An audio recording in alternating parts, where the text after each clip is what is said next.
तो हेलो कक्षा 10 के बालकों और बालिकाओं, कैसे हो आप सभी लोग। बोर्ड्स की तैयारी अच्छी चल रही होगी, नोट्स वगैरह बना रहे होगे, पढ़ाई कर रहे होगे, ऐसा मुझे लगता है, आशा है आप लोगों से। आज पढ़ने वाले हैं क्लास 10th केमिस्ट्री का एक और नया chapter, acid basis and salts. तो चलिए देखते हैं एसिड बेसिस एंड सॉल्ट्स क्या होते हैं, इनकी प्रॉपर्टीज, इनके टाइप्स और इनकी प्रिपरेशंस देखते हैं। एसिड्स देखिए, एसिड्स वो केमिकल कंपाउंड्स होते हैं जो H प्लस आयन दें जब उनको हम लोग वाटर में डिसॉल्व करें। Acids are the compounds which gives H plus ion when dissolved in water. जब हम लोग किसी भी कंपाउंड को वाटर में डिसॉल्व करते हैं और हमें H प्लस आयन मिले तो क्या है, वो एसिड है। ठीक है। बेसिस, जब हम लोगों को वाटर में डिसॉल्व करके किसी कंपाउंड से OH माइनस आयन मिले तो वो बेस है। जब हम लोगों को किसी कंपाउंड को वाटर में डिसॉल्व करके एक पॉजिटिव और एक नेगेटिव आयन मिले, एक पॉजिटिव और एक नेगेटिव आयन मिले, लेकिन जो पॉजिटिव आयन है वो आपका H प्लस आयन नहीं होगा और जो नेगेटिव आयन है वो आपका OH माइनस आयन नहीं होगा, तो वो होते हैं हमारे सॉल्ट्स। जब हम लोग वाटर में एसिड को डालेंगे तो हम लोगों को H प्लस आयन मिलेगा, बेसिस को डालेंगे OH माइनस आयन मिलेगा, सॉल्ट्स को डालेंगे तो एक पॉजिटिव आयन मिलेगा, एक नेगेटिव आयन मिलेगा, लेकिन वो पॉजिटिव आयन H प्लस नहीं होगा और वो नेगेटिव आयन हाइड्रोक्सिल यानी कि OH माइनस नहीं होगा। ठीक है, ये बात समझ में आ गई। अब देखते हैं एसिड्स को, एसिड्स क्या होते हैं। सबसे पहली बात, इंडिकेटर्स क्या होते हैं ये आपको पता होना चाहिए। इंडिकेटर्स आपने कार या बाइक के पीछे देखे होंगे, जिससे कि ये इंडिकेट होता है कि आपकी कार या बाइक किस साइड टर्न लेगी, है ना। इंडिकेटर्स कार या बाइक में लगे रहते हैं, वो यही तो इंडिकेट करते हैं कि आपकी गाड़ी किस साइड मुड़ेगी। तो इंडिकेटर्स का रियल लाइफ में ये बताना होता है, इंडिकेट करना होता है किस साइड मुड़ेगी। और केमिस्ट्री के अंदर indicators are the compounds, chemistry के अंदर इंडिकेटर्स आर द कंपाउंड्स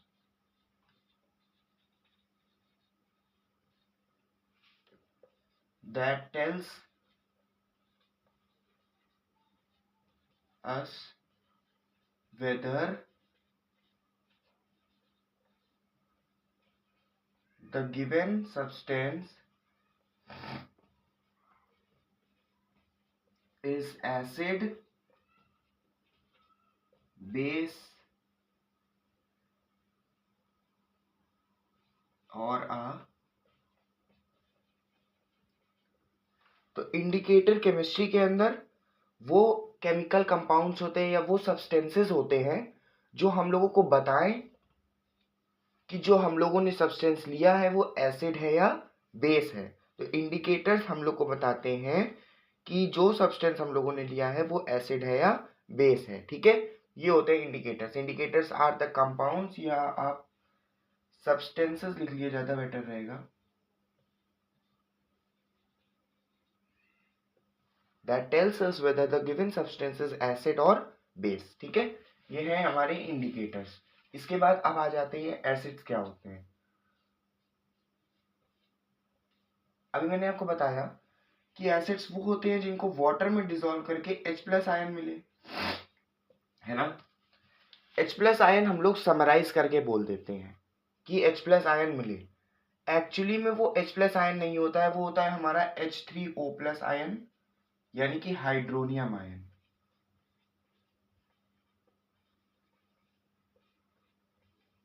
है ना।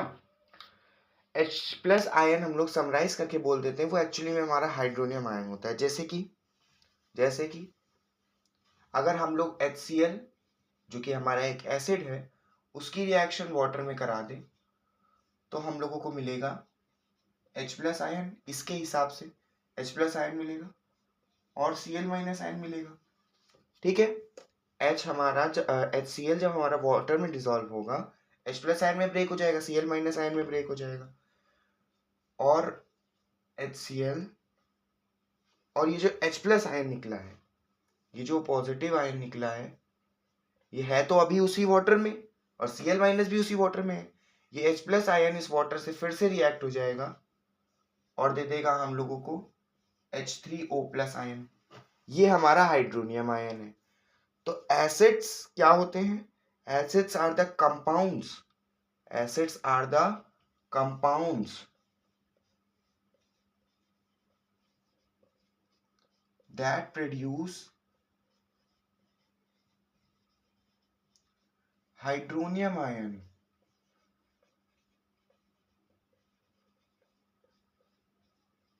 when dissolved in water।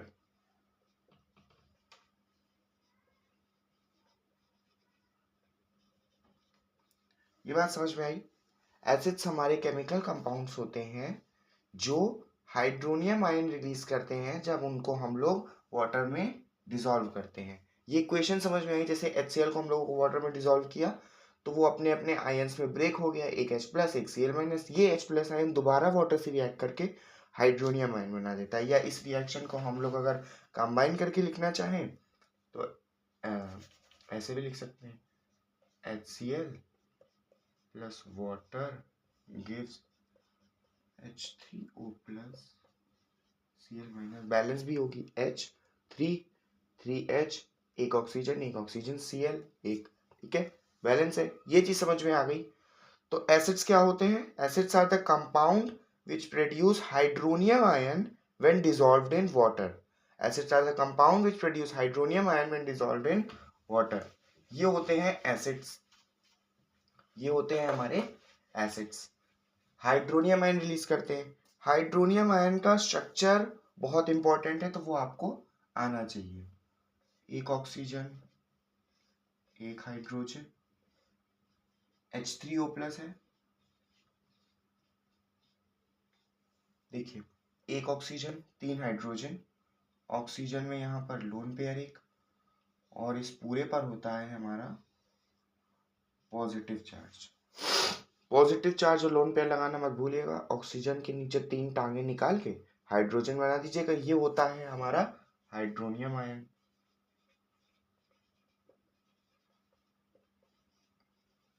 इसका स्ट्रक्चर बहुत इंपॉर्टेंट है, इसलिए आपको बनाना आना चाहिए, ठीक है। अब देखते हैं एसिड्स को क्लासिफाई कैसे करते हैं, टाइप्स, है ना।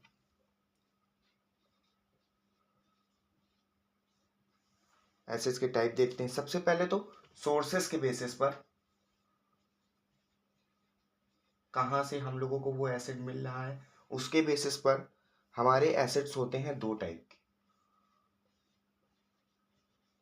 ऑर्गेनिक और इनऑर्गेनिक, ठीक है। ऑर्गेनिक होते हैं और इनऑर्गेनिक होते हैं। ऑर्गेनिक हम लोगों को जनरली प्लांट से मिलते हैं और इनऑर्गेनिक हम लोगों को मिनरल से मिलते हैं। ऑर्गेनिक मिलते हैं प्लांट से, इनऑर्गेनिक मिलते हैं मिनरल से। ऑर्गेनिक हमारे वीक होते हैं और इनऑर्गेनिक स्ट्रॉन्ग एसिड्स होते हैं, ठीक है। इनऑर्गेनिक हमारे स्ट्रॉन्ग एसिड्स होते हैं। अब वीक एसिड्स हैं, वीक एसिड्स हैं, इसका मतलब वाटर के अंदर ये कंप्लीटली आयोनाइज नहीं होंगे, और जो हमारे H प्लस आयन्स हैं वो जल्दी रिलीज नहीं करेंगे। मतलब कि एसिड की जो प्रॉपर्टी है हाइड्रोनियम आयन रिलीज करने की, H प्लस आयन रिलीज करने की, वो प्रॉपर्टी ये वाले कंपाउंड्स ज़्यादा अच्छे से फुलफिल नहीं कर पाएंगे, इसलिए ये वीक है। और ये अच्छे से जल्दी H प्लस आयन बना देंगे। ऑर्गेनिक वालों से ये वाले बहुत जल्दी H प्लस आयन रिलीज कर देंगे और अच्छे से कंप्लीटली वाटर के अंदर डिसोशिएट हो जाएंगे, ब्रेक हो जाएंगे। तो ये वाले स्ट्रांग हो गए, ठीक। ये वीक है, ऑर्गेनिक ये वाले वीक है। H प्लस आयन जल्दी नहीं बनाएंगे, ये वाले H प्लस आयन जल्दी बना देंगे, पूरे के पूरे ब्रेक हो जाएंगे, ठीक है। हाई कॉन्सेंट्रेशन बनेगा H प्लस आयन का। इसके अंदर हमारा आता है CH3 COOH, जो कि है हमारा acetic acid.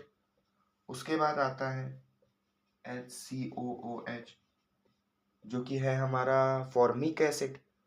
CH3COOH acetic acid vinegar, HCOOH formic acid जो कि हमारा एंट्स चींटियों की स्टिंग में पाया जाता है, वेनॉम में, उनके जहर में।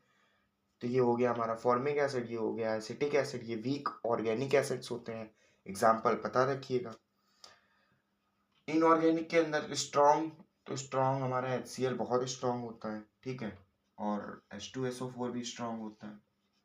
ये हो गया HCl और H2SO4 हमारे हो गए इनऑर्गेनिक, ठीक है। ये हो गया सोर्सेस के बेसिस पर ऑर्गेनिक और इनऑर्गेनिक। अब आती है बेसिसिटी के बेसिस पर। देखिए एसिड्स के अंदर होती है बेसिसिटी। एक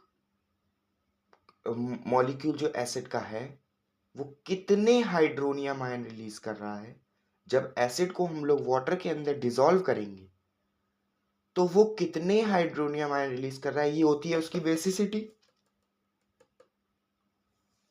जब एसिड्स को हम लोग वाटर के अंदर डिसॉल्व करेंगे तो वो कितने H+ या कितने हाइड्रोनियम आयन रिलीज कर रहा है, वो होती है उसकी बेसिसिटी।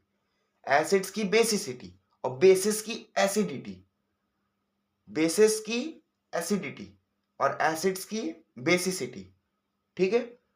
तो कितने H+ आयन रिलीज हो रहे हैं, ये होती है बेसिसिटी उस एसिड की।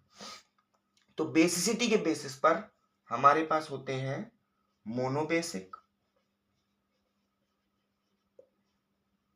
Dibasic, tribasic.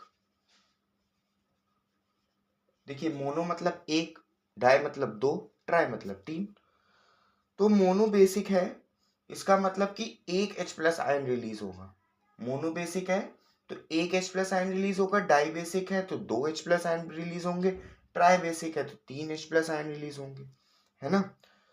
तो मोनोबेसिक का एक एग्जांपल होता है HCl, डाई बेसिक का H2SO4 और ट्राई बेसिक का हमारा H3PO4 फॉस्फोरिक एसिड। देखिए बेसिसिटी डिटरमाइन करने का एक बहुत ही ज़्यादा अच्छा तरीका है जो 90% केसेस में वर्क करेगा।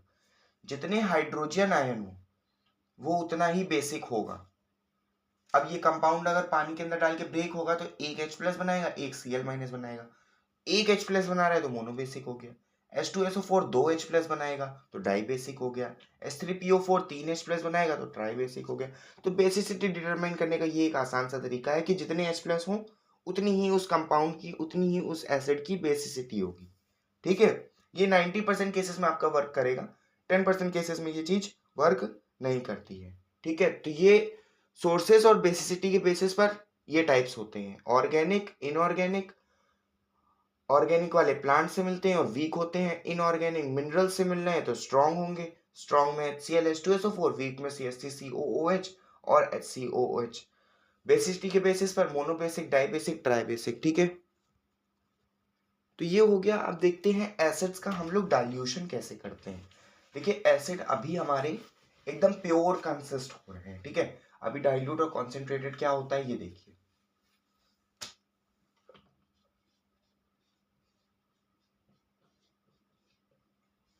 सबसे पहली बात डाइल्यूट क्या होता है और कॉन्सेंट्रेटेड क्या होता है।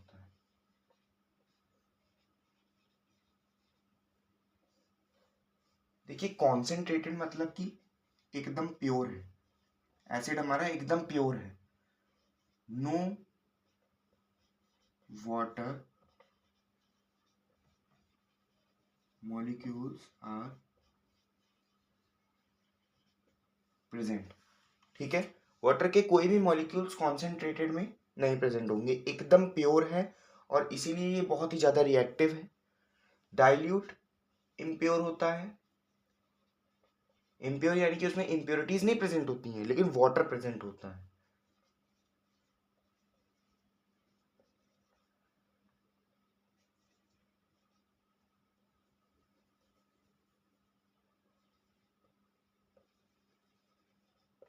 ठीक है, तो डाइल्यूट और कॉन्सेंट्रेटेड में डिफरेंस समझ में आ गया। एक होता है इम्प्योर, एक होता है प्योर।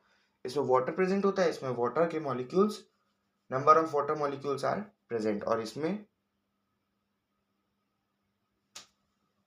Not present. इसमें वाटर के मॉलिक्यूल्स नहीं प्रेजेंट होते, नंबर नहीं है, ये नो है। No water molecules are not present, ठीक है। इसके अंदर वाटर के मॉलिक्यूल्स नहीं होते हैं और इसके अंदर होते हैं। Water molecules are not present, water molecules are present dilute के अंदर, ठीक है। इसलिए डाइल्यूट हमारा कम रिएक्टिव होता है, क्योंकि जाहिर सी बात है पानी मिल गया तो एसिड अब कम रिएक्टिव तो हो ही जाएगा, है ना। अब इसको हम लोग डाइल्यूट करते कैसे हैं? हमारे पास जो एसिड हम लोग प्रिपेयर करते हैं वो होता है कॉन्सेंट्रेटेड, एकदम प्योर होता है। और कई जगह पर कई केसेस में हम लोगों को कम रिएक्टिव एसिड चाहिए होता है। अब कम रिएक्टिव एसिड हम लोग कहाँ से लाएं? वो तो कॉन्सेंट्रेटेड है, तो एकदम प्योर है, चाहे उसका एक मॉलिक्यूल लो चाहे लार्ज क्वांटिटी में लो, है तो प्योर ही ना। तो क्या करते हैं, एसिड्स के अंदर हम लोग पानी मिला देते हैं। जो हमारा कॉन्सेंट्रेटेड एसिड है उसके अंदर हम लोग पानी मिला देते हैं तो वो डाइल्यूट हो जाता है, ठीक है। तो वो पानी कैसे मिलाते हैं? कभी भी हम लोग वाटर को एसिड के अंदर नहीं डालते, वाटर को एसिड के अंदर नहीं डालते, तो फिर क्या करते हैं? एसिड को वाटर के अंदर डालते हैं। ऐसा क्यों करते हैं? वाटर को एसिड के अंदर नहीं डालते लेकिन एसिड को वाटर के अंदर डालते हैं। तो डाइल्यूशन करने का जो सही तरीका होता है वो ये होता है कि आप एक पानी पानी ले लीजिए और पानी में थोड़ा थोड़ा एसिड डालिए और उसको घोलते रहिए। पानी ले लीजिए, पानी में थोड़ा थोड़ा एसिड डालिए, उसको घोलते रहिए कि नीचे ना बैठ जाए एसिड, है ना। ये होता है सही तरीका डाइल्यूशन करने का। अगर हम लोगों ने एसिड लिया और एसिड के अंदर वाटर डाल दिया तो ये वाली जो रिएक्शन होगी, एसिड में वाटर डाला जाता है, ये चीज समझ में आ गई।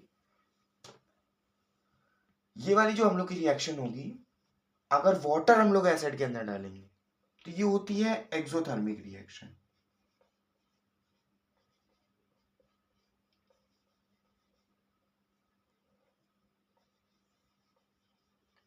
हाईली एक्सोथर्मिक होती है ये वाली रिएक्शन, हाईली एक्सोथर्मिक होती है, इसमें से बहुत ज्यादा हीट निकलती है।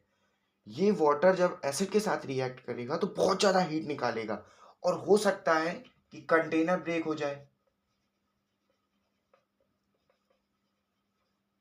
कंटेनर में ब्रेक। और क्या कहते हैं, अब एसिड है, रिएक्टिव भी होगा, तो जो वहां पर इंसान खड़ा है उसके इंजरीज भी आ सकती हैं। तो इसलिए कभी भी वाटर को हम लोग को एसिड के अंदर नहीं डालना चाहिए, एसिड को वाटर के अंदर डालना चाहिए और धीरे धीरे उसको मिलाते रहना चाहिए। क्यों? क्योंकि एक्सोथर्मिक होती है अगर हम लोग वाटर को ऐड करेंगे एसिड के अंदर, और कंटेनर में break and cause injury to the person, ठीक है। तो इसलिए डाइल्यूशन कैसे करते हैं? वाटर को एसिड में नहीं डालते हैं, एसिड को वाटर में डालते हैं और कांस्टेंट स्टिरिंग करते रहते हैं, उसको मिलाते रहते हैं। अब देखते हैं प्रिपरेशन।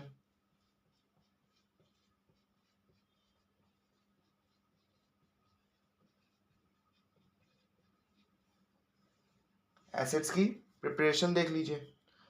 सबसे पहला, डायरेक्टली हम लोग कंबाइन करके प्रिपेयर कर लें एसिड, है ना। तो डायरेक्टली कैसे कंबाइन करेंगे? हाइड्रोजन ले लिया, Cl2 ले लिया, ठीक है। क्या मिल गया हम लोगों को? 2HCl, हाइड्रोक्लोरिक एसिड बन गया। तो डायरेक्ट कॉम्बिनेशन करा दीजिए, उसके अंदर जो जो कंपाउंड्स प्रेजेंट है तो HCl मिल जाएगा, ठीक है। दूसरा, एक डायरेक्ट कॉम्बिनेशन को और देख लीजिए, हाइड्रोजन सल्फर ऐड करिए, H2S मिल गया, है ना। तो ऐसे डायरेक्ट कॉम्बिनेशन से हम लोग एसिड्स की प्रिपरेशन करा सकते हैं। दूसरा मेथड, दूसरा मेथड क्या है? अगर हम लोग एसिडिक ऑक्साइड्स में, एसिडिक ऑक्साइड जैसे कि हमारे SO3 हो गए, कार्बन डाइऑक्साइड हो गया, ये सब एसिडिक ऑक्साइड्स हैं। तो इसमें अगर हम लोग वाटर ऐड करेंगे, दोनों में मान लीजिए वाटर ऐड कर दिया, तो हम लोगों को एसिड्स मिल जाते हैं, ठीक है। इसमें हम लोगों को मिलेगा H2SO4, इसमें हम लोगों को मिलेगा H2CO3। ये हो गया हमारा सल्फ्यूरिक एसिड और ये हो गया हमारा कार्बोनिक एसिड, ठीक है। तो एसिडिक ऑक्साइड्स में वाटर ऐड करके भी हम लोग कर सकते हैं, डायरेक्ट कॉम्बिनेशन से भी कर सकते हैं। तीसरा मेथड, तीसरा मेथड हम लोग क्या करते हैं, नॉन मेटल लेते हैं और उसका ऑक्सीडेशन करा देते हैं। नाइट्रिक एसिड की प्रेजेंस में। नॉन मेटल लेके उसका ऑक्सीडेशन कराया, कैसे, मान लीजिए सल्फर ले लिया, उसका ऑक्सीडेशन कराया HNO3, ठीक है। ये क्या है, हमारा नाइट्रिक एसिड है। ऑक्सीडेशन कराया तो हम लोगों को मिला H2SO4 जो कि है हमारा सल्फ्यूरिक एसिड, और मिलेगा हम लोगों को यहाँ पर वाटर, और मिलेगा नाइट्रोजन डाइऑक्साइड, ठीक है। तो सल्फर की रिएक्शन भी हम लोग HNO3 से करा सकते। ये रिएक्शन आपने उसमें देखी होगी, स्टडी ऑफ कंपाउंड H2SO4 में, और ये वाली देखी होगी स्टडी ऑफ कंपाउंड HCl में। एनीवेज देखिए, एस की रिएक्शन यानी कि जो हमारा नॉन मेटल है उसकी रिएक्शन हम लोग नाइट्रिक एसिड से करा देते हैं, तो हम लोग को मिलता है सल्फ्यूरिक एसिड, वाटर और नाइट्रोजन डाइऑक्साइड। रिएक्शन बैलेंस कर लीजिए, 2 6 बैलेंस है,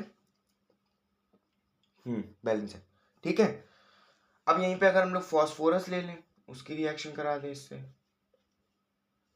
तो हम लोगों को क्या मिलेगा,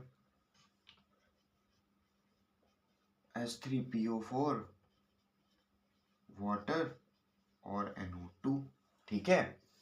अगर हम लोग इसी की जगह फॉस्फोरस ले लें तो उसकी रिएक्शन कराते हैं HNO3 से, तो क्या कहते हैं, ये मिल गया हम लोगों को फॉस्फोरिक एसिड, वाटर और NO2, ठीक है। नॉन मेटल की रिएक्शन, नॉन मेटल का जब हम लोग ऑक्सीडेशन करा देंगे तो हम लोगों को एसिड मिल जाएगा। फोर्थ मेथड क्या होता है, सॉल्ट लेके उसको किसी लेस वॉलेटाइल एसिड से ऐड कर दें।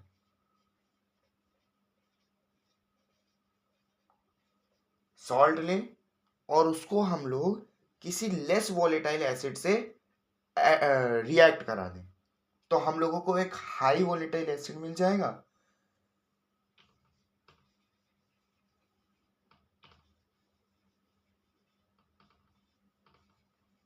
जैसे ये वाला आपने जो मेथड है, ये HCl की प्रिपरेशन में भी देखा होगा। सॉल्ट ले लिया हम लोगों ने NaCl, लेस वॉलेटाइल एसिड यानी कि H2SO4, ठीक है। उसको कर दिया heat below 200 degree Celsius temperature पर, ये भी पता होगा, NaHSO4 और मिल गया HCl, ठीक है। तो एक ये तरीका होता है एसिड प्रिपेयर करने का। तो ये थे 4 तरीके एसिड्स की प्रिपरेशन के, डायरेक्ट कॉम्बिनेशन, और वाटर को ऐड कर दें एसिडिक ऑक्साइड्स में, नॉन मेटल का ऑक्सीडेशन करा दें, और सॉल्ट की रिएक्शन करा दें किसी लेस वोलेटाइल एसिड से, तो हाई वोलेटाइल एसिड्स मिल जाएगा, ठीक है। अब देखते हैं एसिड्स की प्रॉपर्टीज। प्रिपरेशन समझ में आ गई।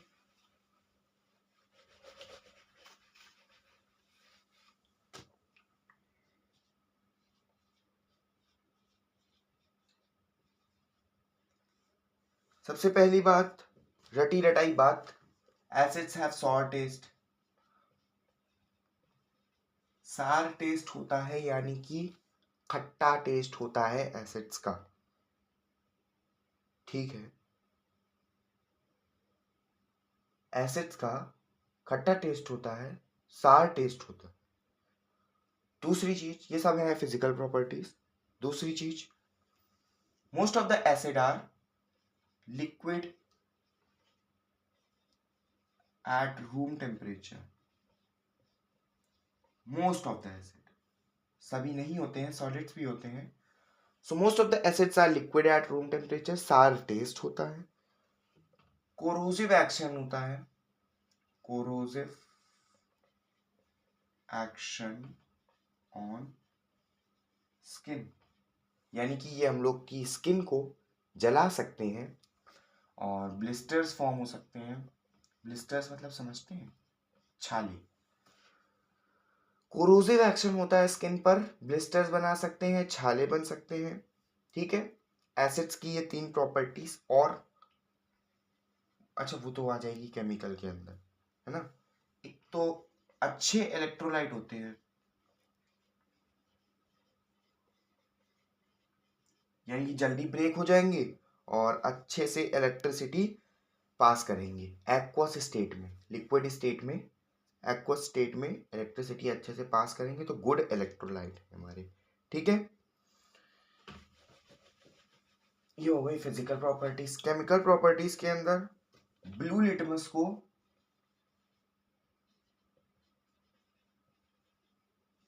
रेड कन्वर्ट कर देगा। रेड फाउंटेन एक्सपेरिमेंट याद है जिसमें ब्लू लिटमस रेड में कन्वर्ट हो जाता है। तो नीचे तो ब्लू रहता है, ऊपर रेड बन जाता है। रेड फाउंटेन किस में है? HCl में है। ब्लू फाउंटेन अमोनिया में है। तो जो HCl हमारी एसिडिक है, तो इस वजह से हमारा क्या कहते हैं, ब्लू लिटमस रेड में कन्वर्ट हो जाता है और रेड फाउंटेन दिखाई देता है। तो इससे याद कर लीजिएगा कि ब्लू लिटमस रेड में कन्वर्ट होता है, वो होती है एसिडिक एसिड्स की प्रॉपर्टीज। एसिड्स की प्रॉपर्टीज ब्लू लिटमस रेड को कन्वर्ट कर देती है। ठीक है, केमिकल प्रॉपर्टीज में एक ये हो गया। अब देखिए केमिकल प्रॉपर्टीज। हाइड्रोजन मिलती है जब मेटल से रिएक्ट करें। मेटल से अगर हम लोग किसी एसिड को रिएक्ट करेंगे तो हम लोगों को मिलेगी हाइड्रोजन गैस। ठीक है, अगर हम लोग किसी मेटल से HCl मतलब कोई भी एसिड ले लीजिए, उसको रिएक्ट कराएंगे तो हम लोग को मिलेगी हाइड्रोजन गैस, जो कि पॉपअप साउंड से बर्न करती है। ठीक है, मेटल की रिएक्शन कराने पे ये मिलेगा। अब अगर हम लोग किसी बेस से रिएक्ट करा दें, base common known base NaOH, इसकी रिएक्शन करा दें अगर हम लोग HCl से, जो कि हमारा एसिड है, तो हम लोगों को मिलेगा सॉल्ट NaCl और वाटर।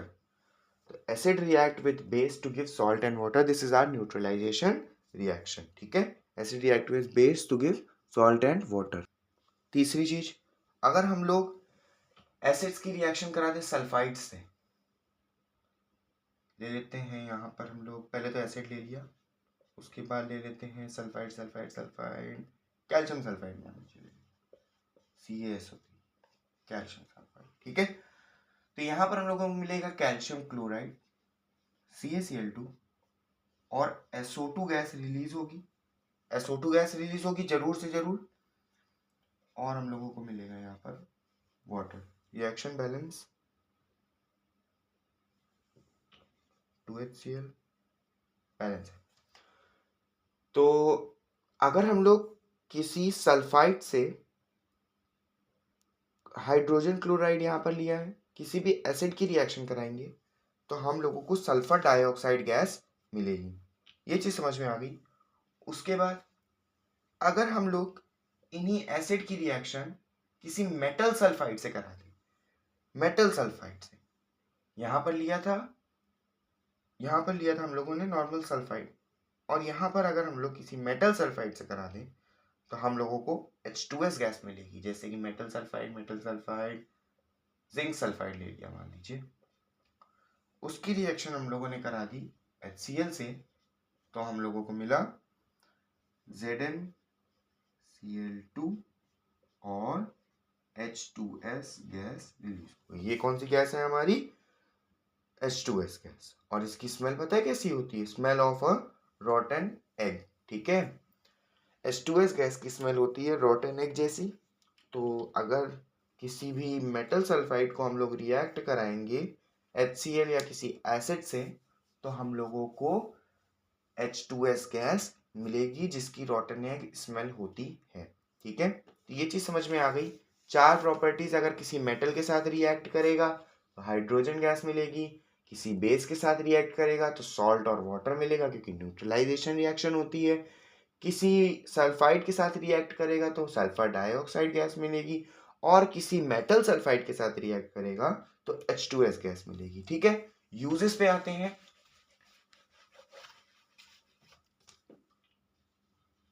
यूजेस के अंदर 4 कॉमन एसिड्स हैं जो कि इंपॉर्टेंट है, तो उनके यूजेस देख लीजिए, पता होने चाहिए आपको।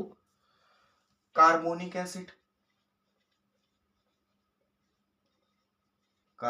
एसिड, इसका यूज आपने गेस कर लिया होगा। ऑक्जेलिक एसिड, उसके बाद सिट्रिक एसिड, बोरिक एसिड। देखिए, कार्बोनिक एसिड जो हमारा होता है वो फ्लेवर्ड ड्रिंक्स में यूज होता है, यानी कि जो हमारी कोल्ड ड्रिंक्स वगैरह होती हैं उसमें झाग वगैरह नहीं आती है, और जब हम लोग कोल्ड ड्रिंक वगैरह पीते हैं तो एक काफ़ी मतलब अच्छा सा राहत टाइप जो मिलती है, वो कार्बोनिक एसिड्स की वजह से मिलती है। नहीं तो कोल्ड ड्रिंक और नॉर्मल मीठे पानी में डिफरेंस आप समझ रहे हैं? मतलब आप मतलब मेरी फीलिंग समझिए कि वो कोल्ड ड्रिंक कैसा वो देती है टेस्ट, है ना? तो नॉर्मल मीठा पानी और कोल्ड ड्रिंक, या कोल्ड ड्रिंक आप खुली रख दीजिए काफ़ी देर, तो उससे कार्बोनिक एसिड हट जाएगा। फिर उसको पीजिए तो क्या हो जाएगा, नॉर्मल एकदम पानी जैसा टेस्ट करेगी। तो उसमें कार्बोनिक एसिड प्रेजेंट होता है, इसलिए मतलब कोल्ड ड्रिंक एक सांस में नहीं पी सकते, ऐसा वैसा कई लोग पी भी लेते हैं। वो कार्बोनिक एसिड की वजह से जो उसके अंदर होता है, ऐसा कार्बोनिक एसिड की वजह से होता है। फ्लेवर ड्रिंक्स के अंदर इसको यूज करते हैं। ऑक्जेलिक एसिड को हम लोग यूज करते हैं इंक स्टेन रिमूवर, कपड़ों में से दाग और धब्बे हटाने के लिए ऑक्जेलिक एसिड का प्रयोग करते हैं। सिट्रिक एसिड फूड प्रिजर्वेशन के लिए,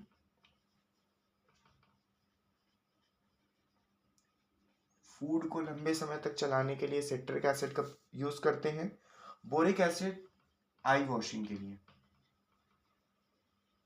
बोरिक एसिड हम लोग आंखों की सफाई के लिए करते हैं। ठीक है, तो ये होते हैं हमारे एसिड्स के यूजेस। इसी के साथ हमारा एसिड होता है खत्म, एसिड होता है खत्म। इसके बाद पढ़ेंगे बेसिस नेक्स्ट पार्ट में। तब तक के लिए नोट्स वगैरह आपने बना लिए होंगे। हर बार की वही बात है, लेकिन भैया बनाते नहीं है, मन नहीं करता है। नहीं, अच्छा ऐसा मत करिए, नोट्स वगैरह बना लिया करिए अच्छे से। पढ़ के नोट्स को अपनी बोर्ड्स की परीक्षा मस्त मस्त दे लेना। धन्यवाद।